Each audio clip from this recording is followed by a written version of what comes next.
for SBENU. He hasn't played all that much, only 5 games, 2-3, 2-1 against Protoss. Yeah, one of those games again versus that Stats Colossus drop. 6-4 versus Deer, a positive record. Pretty impressive considering that Deer is, you know, a more accomplished player overall. No. Deer, though, from time to time, as I was saying, you expect him to come in here. He should win, right? He is favored in the sense of the word, but one of the most inconsistent players we have. He's not like some of the other players like Lucero, where he got a lot of wins very fast and then he lost a bunch. He's not very streaky like that. Like, I swear he went like 9-8, and then he was like 10-8, and then he was 10-9, and then 11-9, and 11-10. I feel like he alternates weeks with a win and a loss every single time. Yeah, I think that's actually like a really good point. I have to say, Deer's one of those players, for me, probably in top 5 players I wish would return to form. Yeah, for sure. Well, guys, we're going to be jumping straight into game number 2 here between jjakji and Deer on Coda.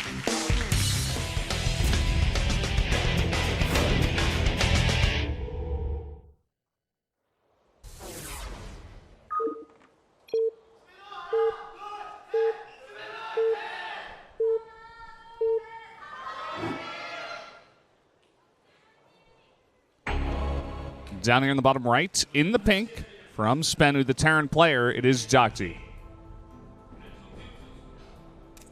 And up to the top left, in the blue, proxying something here, it's Deer. Very interesting that he's going to be doing this here. I think we're just going to see the 1-gate Mothership core sort of pressure, most likely. Oh, this is actually talking about the points here between these 3 teams. Yeah, to go to postseason. There's a lot of information to talk about here. We talked about this yesterday. We'll rehash it again next week. We'll be giving you guys all the possibilities. Yeah. Well, it looks like the proxy is going to be down here right in the natural, and the SCV is coming out for the scout. So this is going to be very nice for jjakji. He's going to get over to the base of Deer very, very fast, and notice that something is not quite right. Yeah, which almost leads me to believe he was considering doing a CC first here. I'd probably reconsider with this SCV scout.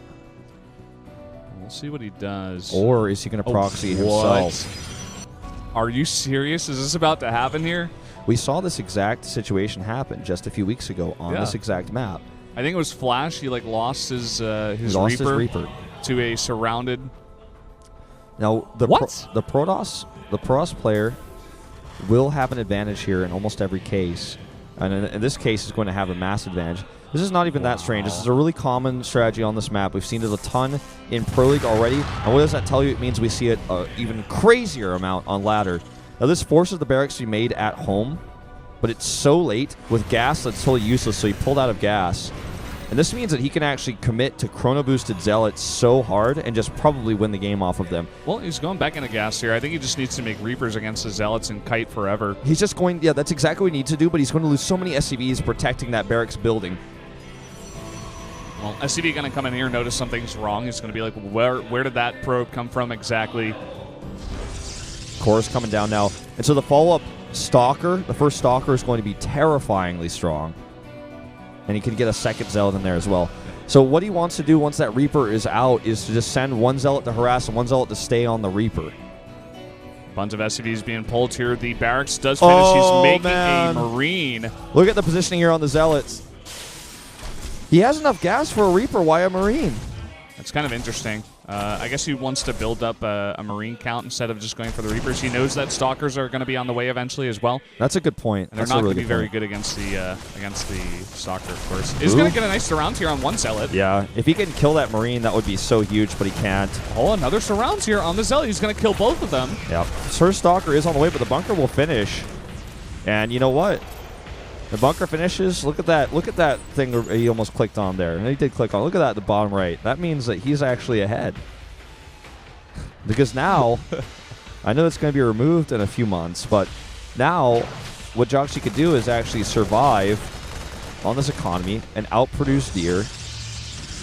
And he needs to add a second barracks. But Deer is going to lose that CC. He's actually going to go into factory tech here, which is kind of interesting, but he can kill this pylon, which will further affect Deer's production. He can also kill the gateway. And Deer making this Nexus, I feel, is the perfect choice. That's like the one thing he could do, and he wants to probably get robotics and 2 more gates at home. Yeah, definitely going to need robotics. He's going to want to get some kind of scout on exactly what jjakji is going for here.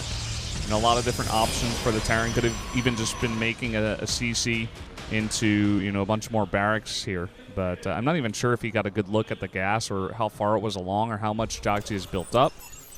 So, like you said, I think robotics is the safe tech, and that's exactly what he does. Yeah. And he's going to want to get 2 more gates at home. And I'm a bit surprised. He's not producing off of the gate that's to the south, I guess because he knows it's possible that it could just be killed early on.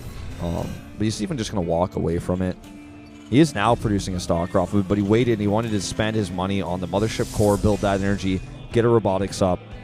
And I guess that Stalker that we see being produced right now, probably the last one we're going to see. There's those 2 gates I was talking about. This is the kind of strategy I do all the time, so I'm like very familiar with what you do next. You know the transition's actually very nicely here. Yeah. All right, Widowmine in the main, he's almost expecting an Oracle follow-up, which is...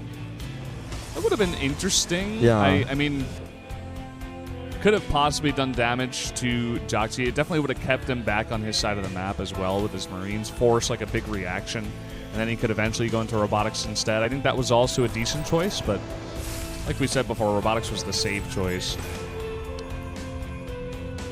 Island coming down here in kind of a wonky position. Can use that to support his army a bit later on. Can also counterattack against a drop versus a low ground CC, which isn't what we see here. But if he is expecting one to be lifted from the main soon, you know, that would be a good follow-up. And with 1 Stalker here, as long as you can push it off of high ground, should be fine. He's actually going to get, looks like 1 warping off of that gate, maybe even another one. He's making a tank here. I guess still a bit scared of Deer. Deer does this from time to time where he all-ins and he follow-up all-ins and he just tries to kill you very fast. jjakji actually does not know that the gateway isn't his natural. And there's now 5 Stalkers out. He just salvaged the bunker at the same time. Oh my god, and he's got high ground vision now. That's exactly the problem I was talking about earlier. It's like, okay, push him off the ramp, you're fine. Then he doesn't have high ground. It's funny because he played so defensively, and Deer is just playing a macro game, and he's probably still just going to die here. The tank comes out here, and it immediately goes down. Really, really bad rally there. Should have absolutely been pulling it back, not putting it into the fight. GG. Wow. Deer takes it, putting Samsung now to 1-1 score. That was a pretty unbelievable game. jjakji was able to hold on, but he was pissing his pants the entire time, and then just I don't know, looked a bit shaken up from the initial play from Deer. Definitely not the cleanest to play. I can think of probably 5 games where the proxy 1 gate has either won the game straight up or gotten the Protoss into such an advantage that it was a good play, a good counter to what the Terran is doing. I can think of 0 such games of that Reaper strategy doing the same amount of damage. I can think of absolutely 0. And it must work on the ladder sometimes. It's one of those builds where I think it's just not really a good play. You know, it would be great if against a Nexus first, but nobody Nexus first anymore, especially not on this map. You know, you might see it on Cactus Valley every now and then, or on Iron Fortress, but not on this map, especially because of prevalency of such builds, which Deer was even checking for because it's so popular, because it's so common. I just don't think it was a good strategy. I think Deer's was much better, even though they were both cheeses or proxies, you know, whatever you want to call it, a bit all-in-ish to a certain extent. I wouldn't even say all-in, it's just like a super aggressive pressure play. And Deer's is just the better one of the 2. Yeah. Well, guys, we are going to have MMA versus Hurricane coming in here for game number 3, but first, a 3-minute break.